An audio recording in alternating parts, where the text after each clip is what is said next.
오늘 우리에게 주시는 하나님의 말씀은 누가복음 17장 12절에서 19절까지 말씀입니다.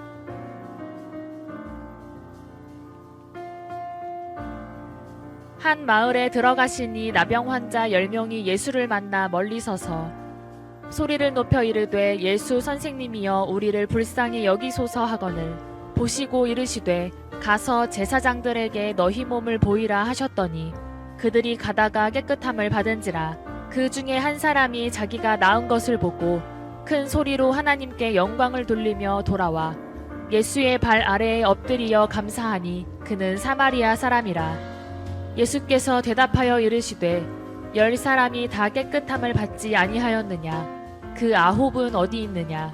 이 이방인 외에는 하나님께 영광을 돌리러 돌아온 자가 없느냐 하시고 그에게 이르시되 일어나 가라.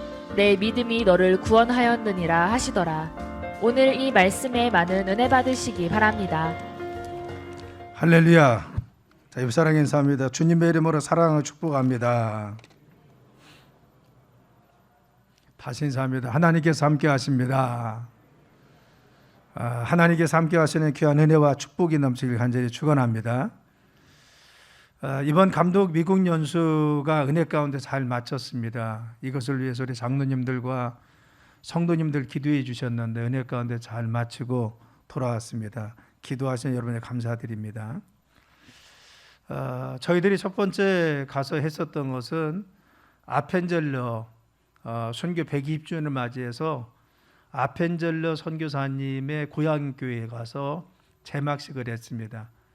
비록 아펜젤러 선교사님이 마량리 앞바다에서 순교했지만 120년 동안 고향교회에 가서 우리가 제막식 묘비도 세우지 못했는데 이번에 가서 묘비를 세웠습니다. 사진을 쭉 넘겨봐요. 이제 제막식 끝나고 나서 이렇게 좀 하고 있는 간격입니다. 그 묘비를 지금 세운 거고요. 그리고 쭉 넘겨봐요. 거기에 있는 그 여자분 흰머리 있으신 분이 정손녀입니다. 정손녀가 와가지고 그날 와서 이제 이야기하고 그 가운데 있는 분이 제 옆에 있는 사람이 미국 그 감리교 감독님이 오셨습니다. 그날 제막식에 오셔가지고 미국 UMC 교회. 거기서 이제 그 고향교회에서 이렇게 기념사진 촬영한 거고요. 또 아니 그거 말고요. 그 전에 거면 그 전에로 다시 돌려서요.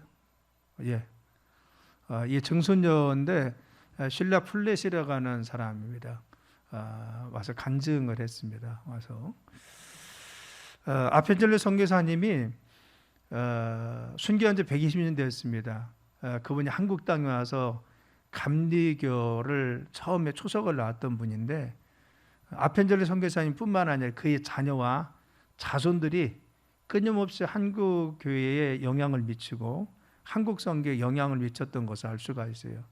그 증손자의 그 간증에 의하면 그날 눈물을 흘리면서 간증하던데 자기는 할아버지와 할머니로부터 수없이 많이 한국에 대한 이야기, 또 한국에 선교하는 문제, 한국을 사랑하는 이야기를 수없이 듣고 자라났다 합니다. 그래서 한국이 너무 익숙하다면서 눈물을 흘리면서 간증하는 걸 들었습니다. 그래서 정말 아펜젤러 선교사님의 이 복음의 열정 때문에 한국 교회가 이와 같이 복음의 씨앗이 떨어지고 그 복음의 열정 때문에 그리고 그 가문과 가정이 그 자녀들과 자손들이 한국을 얼마나 사랑했는지 알 수가 있었습니다.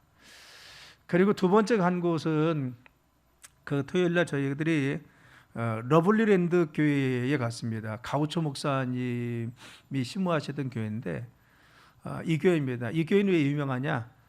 미국 감리교회의 모책교회입니다.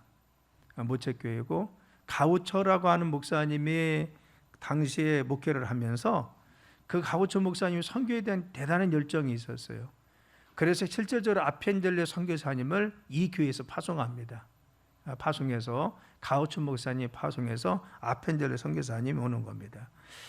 이 가우초 목사님의 일화 유명한 것은 고종 황제가 보빙 사절단을 워싱턴에 보냈습니다. 그런데 시카고에서 워싱턴으로 가는 기차를 타고 우리 민영이라든가 이런 분들이 타고 가는데 그때 가우초 목사님이 이상한 상투를 쓰고 그리고 또한 한복을 입었던 그 사람들을 만난 겁니다. 그 벌티모어에서 워싱턴으로 짧은 시간에 그들이 가서 복음을 전하고 접촉하면서 한국에 대해서 이해하라고 또 한국에 있는 선교사를 파송하는 계기가 되고 한국 교회에 관심을 갖게 됩니다. 그래서 나중에는 아펜젤레 선교사를 파송했던 분이 가우초 목사님이고 이 러블리랜드라고 하는 이 교회가 파송 교회가 됩니다. 가우초 목사님은 자신이 많은 유산이 있었어요. 그것을 선교와 구제, 학교를 세우는데 썼습니다. 기념교회인데 그 러블리랜드 교회입니다. 굉장히 웅장하게 됐습니다. 뭐 우리 교회만큼 크지는 않지만 굉장히 웅장하게 파이프로가 굉장히 많고요. 다시 여기서 이제 저희들이 다 행사를 끝나고 나서 이제 감독님이 사진 찍었고요. 또 이 앞에서 이제 찍은 겁니다. 이 건물 앞에서. 가우초 목사님 보여줬던 한국에 대한 열정, 선교에 대한 열정이죠. 그래서 일본이라든가 인도라든가 중국 그리고 한국 선교에 대해서 관심을 많이 가졌고 자신의 유산이 굉장히 많음에도 불구하고 나중에는 정말 선교나 구제, 학교를 세우는데 다 사용해서 하나님 복음을 씌웠던 분이 바로 가우초라고 하는 유명한 목사님이시고 또 그 심우했던 러블리랜드 교회가 아펜젤레 목사님을 파송한 교회였습니다. 그래서 저희들이 그것도 다녀오고 그리고 거기에서 또 다녀서 기도도 했습니다. 또 워싱턴에 저희들이 토요일 날 그 지난주 토요일 날 워싱턴에 갔습니다. 워싱턴에서는 저희들이 가서 주일 날 각기 흩어져서 예배를 드렸는데 저는 남부연에서 미국으로 갔던 윤병철이라고 하는 분이엘 교회에서 예배를 드렸어요. 개척한 지는 얼마 안 되지만 그런데 교인들이 꽤나 모이는 그런 교회였습니다. 열심히 하는 모습을 보고 많이 격려가 있고 그리고 그분이 너무 좋아했습니다. 3주년 특별한 예배를 창립기념일이 되어서 남부연에 감독님 오신다니까 특별히 좀 당신의 교회에 와서 좀 예배를 드려줬으면 좋겠다. 3주년 기념으로 해서 제가 가서 예배를 드리고 격려하고 함께하는 시간을 가졌었습니다. 그리고 월요일부터는 저희들이 계속 이제 세미나 일정이 있었습니다. 그래서 국방부에서 나온 분들 만나고 그리고 상원의원 만나고 상원의원 만날 수가 없어서 사실은 줌으로 했어요. 요즘 이렇게 코로나 때문에 접촉이 잘 안 됐습니다. 그렇게 하고 그리고 백악관에서 근무했던 분 그리고 대변인 이런 분들이 나와서 함께 그 미국의 정치와 신앙 그들이 신앙 가운데 지금 의원으로서 그리고 대변인으로서 그리고 또한 백악관에 있는 그러한 어떤 행정 담당자로서 어떻게 좀 신앙 가운데 실천하고 사는지 이런 걸 정말 자세히 듣는 시간들이 되었고요. 특별히 펜타곤을 들어가지 못해서 저희들이 군목 그 미군 군목에 있는 별 2개 군종감하고 그리고 별 하나짜리들 부 군종감 2분이 오셔서 같이 국립묘지 가서 그러한 행사들을 하는 것을 같이 진행을 하면서 진행을 했었습니다. 그래서 군목단과 함께 저희들이 진행하면서 그 미국의 군종들이 가지고 있는 역사 그리고 한국에 파송해서 그들이 헌신했던 것을 듣는 시간들도 가졌습니다.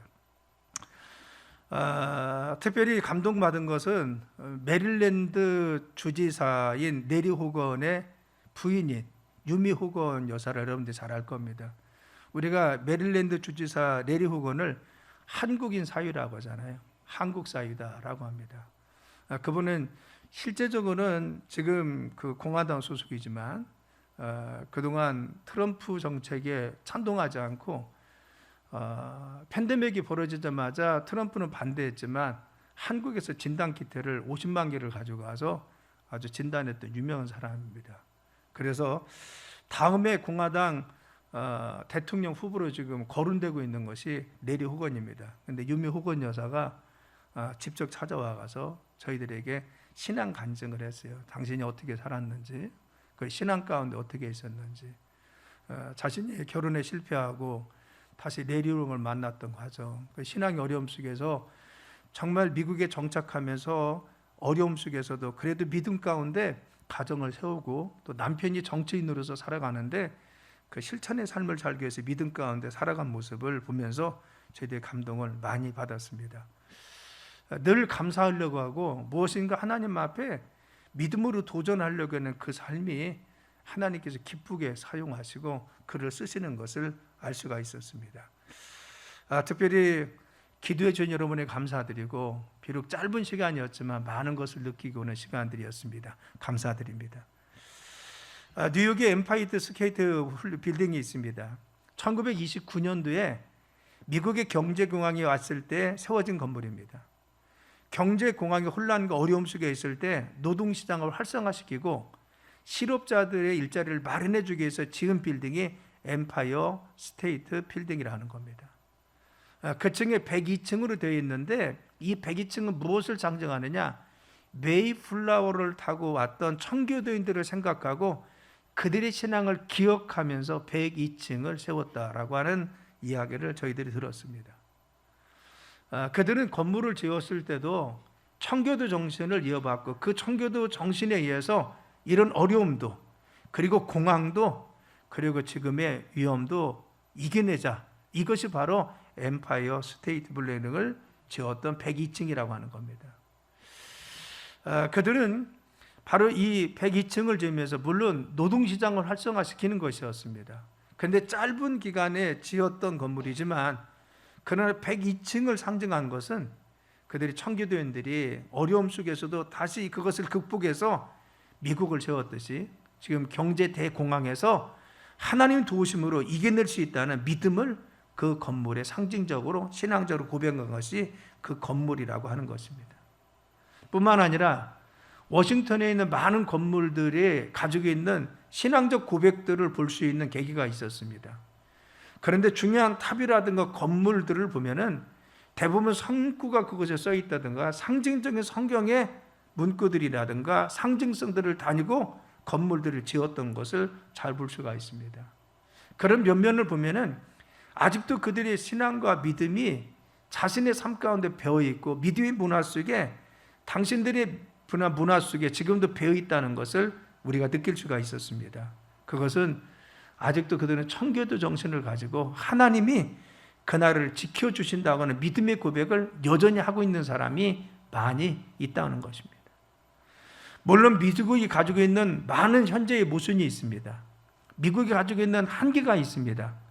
미국이 가지고 있는 여러 가지 혼란도 있습니다. 그런데 중요한 것은 지금도 청교도 정신을 가지고 믿음 가운데 서려고 하고 늘 하나님께 감사하고 하나님 의지하는 믿음을 그들이 간직하고 있는 것을 볼 수가 있었다는 것입니다. 여러분 그렇습니다. 우리가 하나님께 감사하는 믿음 되길 간절히 축원합니다. 그들이 늘 청교도 정신을 그리면서 하나님 앞에 그들이 삶 가운데 늘 고백하길 하나님께서 우리를 여기에 오게 하셨습니다. 우리를 건강도 지켜주시고 우리의 삶도 지켜주시고 안정도 지켜주었습니다. 그래서 추수감사절에 감사절을 그들이 지켰듯이 감사의 마음을 간직하며 그들이 살아가는 모습을 볼 수가 있었다는 것입니다. 이 감사가 회복되길 간절히 축원합니다.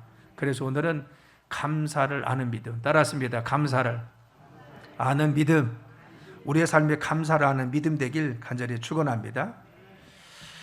존 밀러라는 사람은 사람이 얼마나 행복한가, 그것은 감사의 깊이에 달렸다고 했어요. 내가 정말 행복한 사람이라면 감사할 수 있는 마음이 내 속에서 우러나온다는 겁니다. 정말 마음속에 감사의 마음이 우러나오는 사람은 행복할 수 있다는 겁니다. 그래서 사무엘 존슨이라는 사람은 감사는 높은 인격을 가진 자만이 할 수 있다. 저급한 인간들 사이에는 결코 감사하는 모습을 찾아볼 수 없다라고 했습니다. 우리의 삶 가운데 내가 높은 인격을 가지고 있는 사람이 성숙한 사람만이 감사할 수 있다는 겁니다. 우리가 정말 감사를 표현하고 삽니까? 그렇죠. 감사를 표현하기 쉽지 않다는 거죠. 많은 사람들은 훈련되지 않았으면, 그리고 내 삶에 이 감사가 염습되지 않았으면 감사를 내 삶에 정말 감사합니다, 고맙습니다, 내가 은혜입니다, 이러한 소리를 하고 마음속으로 진정으로 우러나와서 감사하기가 어렵다는 겁니다. 사무엘 라이프 위주라고는 유명한 변호사가 있었습니다. 그는 한때 사형수 78명을 죽음 직전에서 건져냈습니다. 그렇죠. 내가 사형당하는데 변론에 서 자기가 살아난 겁니다. 그러면 이 살아난 사람들이 얼마나 감사합니까? 그런데 78명 어느 누구도 자신에게 성탄절에 성탄 카드를 한 장도 보낸 사람들이 없다라고 그는 고백했습니다. 그렇죠. 78명의 사형수들이 그들이 사형에서 생명을 구했음에도 불구하고 한 사람도 한 번도 성탄 카드를 보내지 않고 감사를 표현하지 않았다는 겁니다. 물론 섭섭해서 바란 것은 아니지만 중요한 것은 인간이 그와 같이 감사하지 못한다는 거죠. 감사를 잃어버리고 감사를 실종하고 감사하지 못하는 것이 우리의 삶이라는 겁니다. 오늘 본문도 마찬가지입니다. 예수님께서 10명의 나병 환자를 고쳐주었습니다. 그런데 그 중에 돌아온 자는 사마리아인의 나병 환자 한 사람이었습니다. 그렇죠. 10명이 당연히 자신의 삶 가운데 나병이 고침받았어요. 그러면 자신을 고쳐준 예수님께 가서 감사해야 됩니다.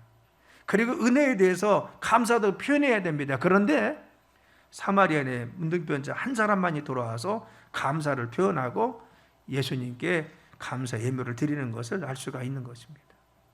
그래서 사도 바울은 감사할 줄 모르는 그리고 자랑하는 자들을 향해서 이와 같이 말했습니다.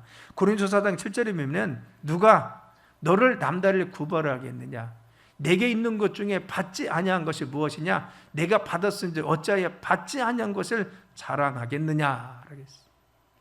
너희가 지금 받은 것만 자랑하지 말라는 거죠. 그렇죠. 너희가 받은 것만 자랑하지 말고 있는 것만 자랑하지 말고 너희 삶에 누린 것만 자랑하지 말고 감사할 줄 알라는 겁니다. 누가 그걸 주었느냐?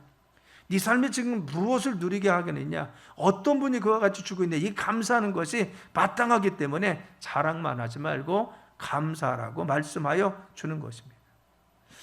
본문에 10명의 나병 환자가 고침받았을 때 예수님이 돌아온 한 명을 향해서 하신 말씀은 무엇입니까? 10사람이 다 깨끗함을 받았느냐 안 했느냐? 9은 어디 갔느냐라고 했어요. 10명이 다 고침받았는데 9은 어디에 있느냐?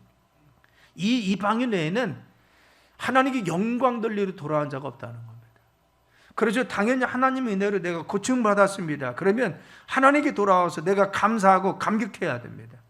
은혜에 대해서 내가 보답할 줄 알아야 됩니다. 그런데 바로 10명의 문둥병자가 고침받았습니다. 9명은 오지 않고 바로 이 감격과 감사를 잃어버린 겁니다. 그리고 그에게 말하기 뭐라고 했어요? 그에게 이르시되 일어나 가라 내 믿음이 너를 구원하였느니라. 바로 예수님은 감사하는 자에게 더 큰 은혜를 부어주시고 더 큰 하나님 은혜 가운데 거하도록 말씀하여 주는 것입니다. 우리의 삶에 감사를 아는 믿음이 있어야 된다. 내 삶에 정말 무엇이 감사한 건지, 내 삶에 정말 감사할 주권이 무엇인지, 내 삶에 정말 감격할 수 있는 것이 어떤 것인지 우리는 그러한 감사거리를 찾고 감사를 하는 성도가 될 때 아름다운 믿음의 삶이 된다고 하는 것입니다. 자, 그러면은 감사를 아는 믿음은 어디에서 옵니까? 연습해야 되는 겁니다. 내가 훈련되지 않고 연습하지 않고 찾는 눈을 갖지 않으면 감사거리를 찾을 수가 없습니다. 왜 그렇습니까? 인간의 본성이 그렇습니다. 우리는 불평하고 짜증내고 원망하고 내가 잘났다고 하는 것이지 우리가 은혜에 대해서 감사하는 우리의 속성은 아니라는 겁니다. 왜? 죄성 때문에. 그래서 우리는 감사를 연습해야 되는 겁니다. 10명의 문둥병자가 고침받았는데 한 명만 돌아왔어요. 왜 그랬습니까? 이 사마리아 문둥병자는 자신의 삶에 감사가 배어 있었습니다.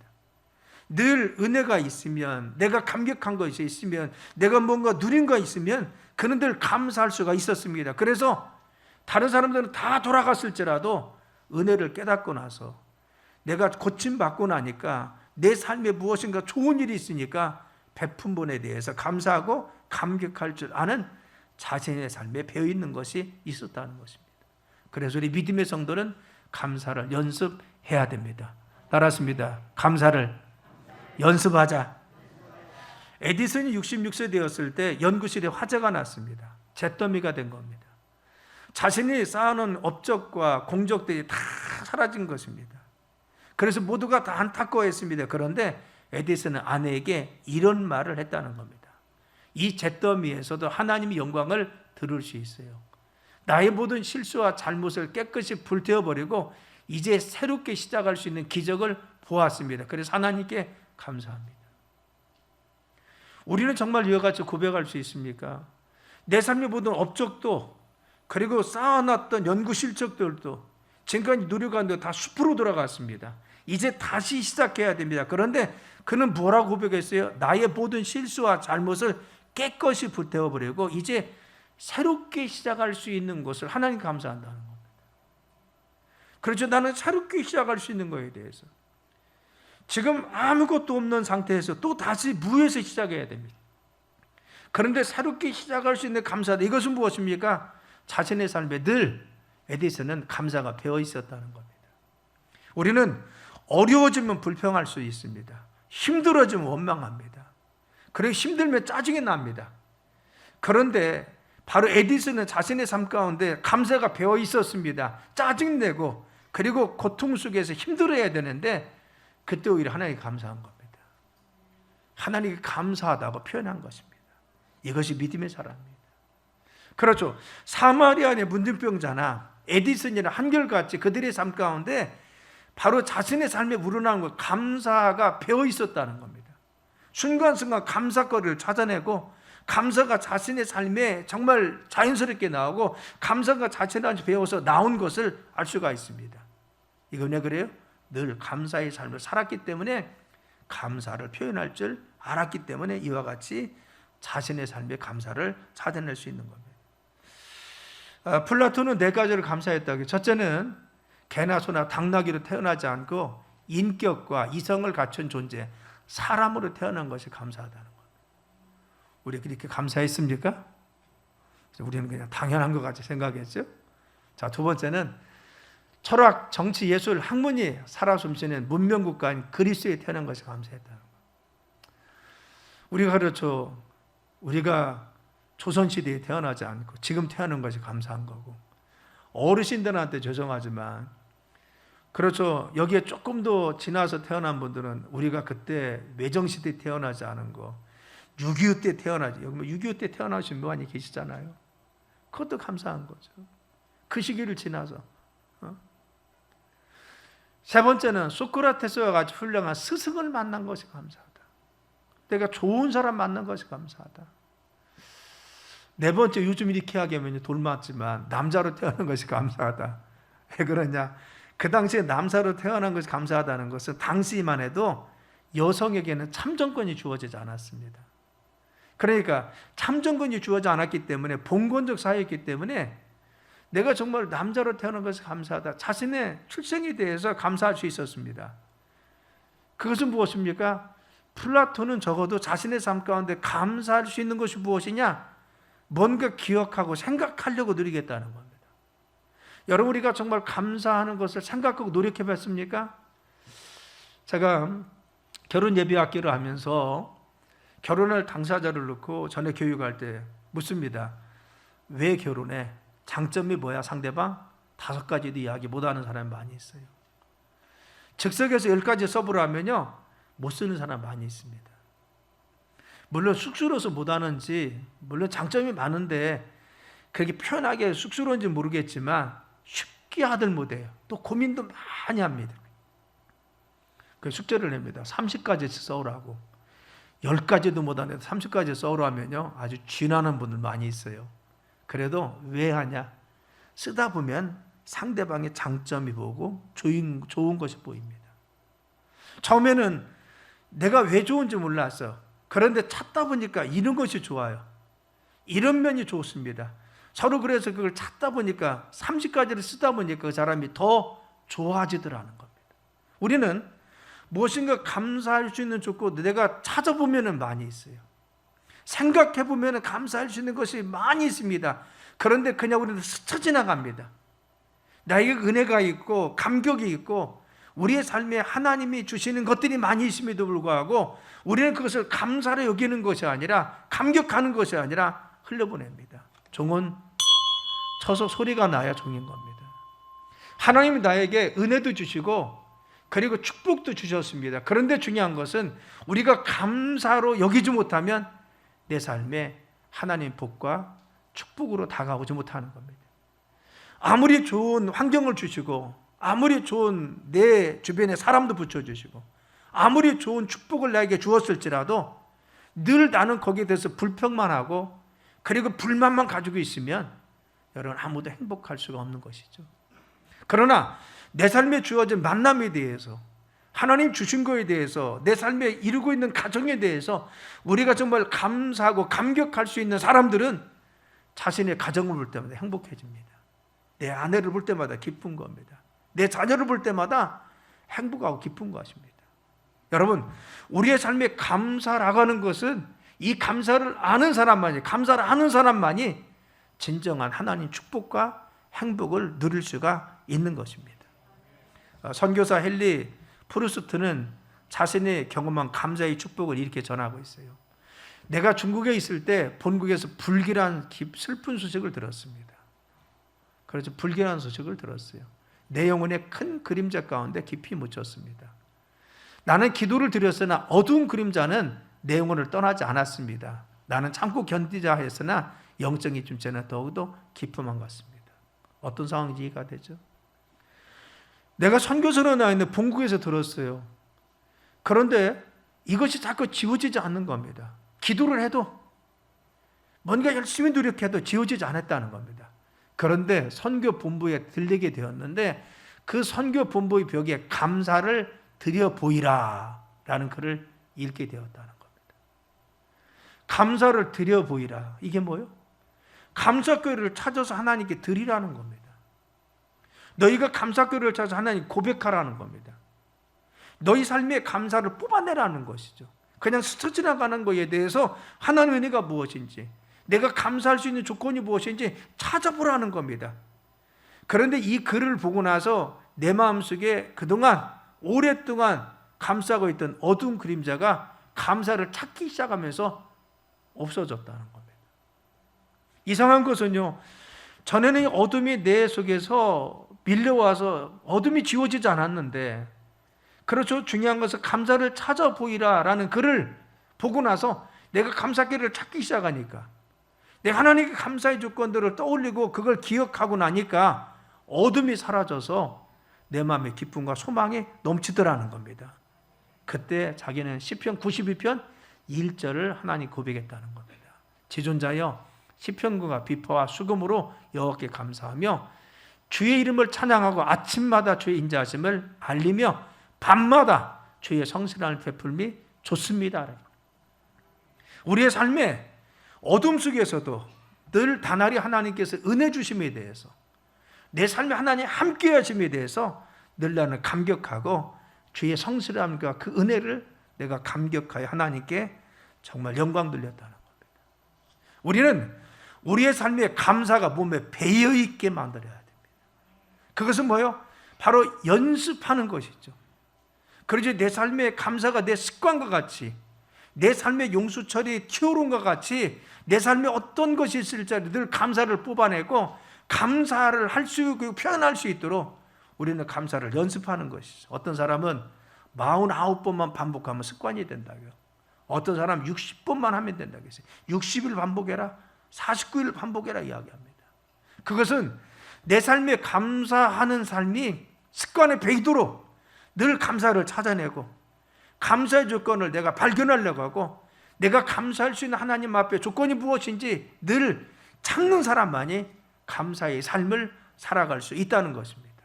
자, 그러면 우리는 무엇부터 감사해야 됩니까? 하나님이 우리를 구원하심에 대해서 감사하길 간절히 축원합니다. 나를 죄악 가운데서 구원해 주었습니다. 멸망 가운데 구원해 주었습니다. 마귀의 손에서 하나님의 자녀로서 우리를 삼아 주었습니다. 그래서 나를 구원하신 하나님, 나에게 생명을 주신 하나님, 나에게 영생을 주신 하나님, 이 세상에서 나를 보호하시고 지키시고 인도하실 뿐만 아니라 내가 죽으면 천국으로 인도하셔서 영생 복락하도록 하나님께 인도하여 주십니다. 이것이 가장 큰 것이죠. 우리는 늘 감격하는 것을, 나를 구원하신 하나님에 대해서 감사하는 것입니다. 나를 생명 가운데 구원하셔서 하나님의 자녀 되게 하심에 대해서 감사할 수가 있어야 되는 것입니다. 어느 성도가 이와 같이 썼답니다. 첫째는 내가 감사할 것이 무엇이냐? 나를 구원하신 하나님 감사합니다. 구원하셔. 두 번째는 무엇이냐? 예수님께서 피 흘려서 세우신 교회를 주신 것 감사합니다. 나를 하나님의 자녀 삼아줬을 뿐만 아니라 하나님의 거룩하신 이 교회를 세우셔서 성도를 만나게 하시고 목사님 만나 말씀을 듣게 하시고 말씀을 배우게 하셔서 내가 믿음 가운데 설 수 있도록 교회를 주심을 감사합니다. 내가 그리스도의 몸으로서 하나님께 영광 돌릴 수 있는 교회 주심을 감사합니다. 여러분, 우리도 하나님께서 갈막교회로 우리를 부르셨음을 감사하기를 간절히 축원합니다. 좋은 교회 주셔서 감사합니다. 좋은 교회에서 신앙생활하게 하심을 감사합니다. 세 번째는 내가 교회에서 말씀을 듣고 은혜 가운데 거하면서 내 신앙에 성숙하게 돼서 감사합니다. 우리가 지금 어린아이 신앙이 아니면 내가 성장했습니다. 시간이 지나고 나면 내가 성숙해 되어 있는 겁니다. 말씀을 배우고 설교 말씀을 듣고 기도하고 그리고 또 은혜 가운데 거하면서 우리는 내 신앙이 점점점 자라납니다. 그래서 그리스도의 온전한 정말 신앙에 도달하도록 우리가 정말 늘 노력하고 있어요. 지금은 미약하지만 점점 내 신앙이 성숙해지고 성장하는 것이 감사합니다. 이런 모습이 지금 성장되지 않습니까? 성장하고 있습니다. 말씀을 들음을 통해서 기도를 통해서 하나님 만나는 만남을 통해서 우리의 신앙이 성숙해집니다. 그래서 성숙함에 대해 감사했어요. 네 번째는 가족과 이웃을 주심에 대해서 감사했습니다. 교회 안에서 신앙생활하는 믿음의 성도들 뿐만 아니라 나에게 가정도 주었습니다. 내 이웃도 주었습니다. 나에게 정말 만남을 주었습니다. 바로 이와 같이 만남이 귀한 것입니다. 다섯 번째는 먹을 수 있는 양식을 주셔서 내 삶을 하나님께서 보장해 주심을 감사했습니다. 여섯 번째는 하나님께 봉사할 수 있는 직분 주신 것을 감사했다. 그렇죠. 나를 구원하셔서 하나님 자녀 삼아줄 뿐만 아니라 하나님 앞에 영광 돌릴 수 있도록 직임도 주시고 직분도 주시고 그리고 물질도 주시고 우리에게 능력도 주었습니다. 하나님께 영광 돌릴 수 있는 도구된 것을 감사했다는 겁니다. 우리가 지금 추수감사절을 맞이해서 감사 노트를 적고 있어요. 여러분 적고 있습니까? 우리가 21일 동안 적어보자겠어요. 왜? 감사를 연습하는 것입니다. 내 삶의 감사를 좀 뽑아내는 것입니다. 왜? 이 감사할 수 있는 믿음의 삶에 대해 성숙해지는 것이죠. 그렇죠. 은혜를 더 깊이 체험할 수가 있습니다. 더 행복한 믿음의 삶을 살 수가 있어요. 그래서 감사 노트를 한번 써보자는 겁니다.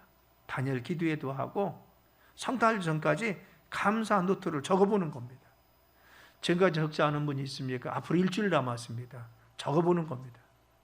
하루에 내가 5가지씩을 적든 아니면 10가지씩 적든 아니면 3가지씩 적든 적어보는 겁니다. 내 삶에 오늘 하루 일과 가운데 내 가정을 통해서 우리의 삶을 통해서 감사할 수 있는 것이 무엇인가?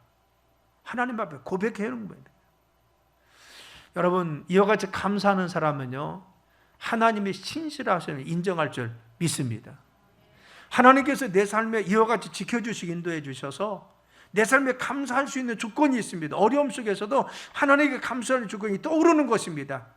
감사 노트를 적다 보면은 우리는 감사거리가 떠올립니다. 감사의 마음이 더욱더 깊어집니다. 그래서 매일매일 감격 속에 우리가 살아갈 수 있는 것이 감사거리를 찾고 감사 노트를 적어 보는 것입니다. 사랑하는 우리가 정말 감사하면서 하나님을 신뢰하면요 세상에 흔들려도 세상의 어떤 어려움 가운데 빠져도 우리의 세상에 좌우되는 것이 아니라 때로는 기도 응답이 늦을지라도 환경이 어려울지라도 하나님을 신뢰하는 믿음이 있고 감사하는 삶은 늘 감격 속에서 승리할 줄 믿습니다. 부족한 것이 아니라 하나님이 함께 하실 줄 믿고 우리는 감사할 수 있는 것이고 우리 삶이 모자랄지라도 하나님이 그동안 역사하심에 대해서 그리고 그 은혜의 손길이 있음에 자그마한 우리는 정말 손바닥만한 구름조각을 보고도 하나님 감사할 수 있는 것입니다. 그래서 하박국 선지자는 뭐라겠습니까? 비록 무화과 나무가 부성치 못해도 포도나무 열매가 없을지라도 감람나무에 소출이 없으며 밭에 식물이 없고 외양간에 소가 없고 우리의 양이 없을지라도 나는 여호와로 인해서 즐거워하고 기뻐한다. 내 삶에 남아있는 것이 아무것도 없습니다. 무화과나무에 과실이 없습니다. 그렇죠. 포도나무 열매가 없는 겁니다. 감람나무 소출이 없습니다. 밭에 식물이 없어요. 그러면 뭘 건진다는 겁니까? 외양간에는 소가 없습니다. 우리에는 양이 없습니다. 그럼 무엇이 있습니까? 남은 게 뭐예요? 그런데 자신의 삶에 아무것도 없을지라도 남들이 볼 때는 원망할 수밖에 없지만, 그러나 여호와 하나님만 함께 계시면, 하나님께서 나의 구주 되시고 나의 구원자 되시고 내 삶에 지금 함께 계심을 내가 믿는다고 하면, 그 하나님 함께 계셔 내가 알고 있다고 하면은, 나는 여호와 한 분만 있으면 그걸 감사합니다. 여러분, 하박국 선지자는 감사거리를 찾아서 자신의 일상의 삶 가운데 뽑아낼 줄 알았어요. 내 삶에 감사할 수 있는 조건이 무엇인가? 그 하나님을 신뢰하는 믿음 가운데 이 고백을 합니다. 그래서 하나님이 그의 삶을 귀하게 쓰시고 함께하여 주시는 것입니다. 사랑 여러분, 힘들고 어려울지라도 우리가 감사하는 믿음의 삶이 되기를 간절히 축원합니다. 감사를 고백합시다. 감사거리를 찾아냅시다. 내가 하나님께 늘 감사하면서 그 하나님을 신뢰합시다. 전능하신 하나님, 우리의 삶을 이끄신 하나님께서 지금도 세미한 손길로 우리를 붙드시고 인도하심을 참 하나님께 감사하며 믿음으로 고백하면 하나님께서 우리의 삶을 승리하도록 이끌어 주실 줄 믿습니다. 다음 주가 우리가 추수감사주일입니다. 한 주간 동안 감사거리를 찾아보자는 겁니다. 내 삶에 정말 감사를 정말 고백해보자는 겁니다. 추수감사절에 그냥 단지 자그마한 물질 드리는 것이 전부가 아니라 내 감사의 마음을 담아서, 우리의 감격스러운 이 정말 정성과 마음을 담아서 하나님 앞에 이 감사의 조건을 담아서 내 중심의 하나님 앞에 감사하다고 하는 것이 눈물로써 하나님께 감격을 드릴 수 있도록 감사를 찾아내고 감사를 뽑아내고 감사할 수 있는 믿음의 고백들이 있는 여러분 되시길 간절히 축원합니다. 기도합니다. 하나님, 저희들의 삶에 주님의 은혜 주심이 있습니다. 주님의 손길이 있었습니다. 하나님의 세미한 음성도 있었습니다. 주님이 늘 지켜주시 인도하심도 있습니다. 그런데 그것을 우리는 놓쳐버리고 간과하고 인식하지 못했음을 고백합니다. 이제부터 하나님의 그 세미한 손길을 감사하게 도와주시고 감격하는 저희들 되게 도와주시며 은혜 가운데 거하는 저희들의 삶이 되어 주께 영광 돌리도록 축복하여 주옵소서. 그래서 감사하며 감격하게 도와주시고 주님의 은혜 가운데 축복 속에 살아가는 저희들의 삶이 되도록 인도하여 주옵소서. 감사하며 예수님의 이름으로 간절히 기도드렸사옵나이다. 아멘.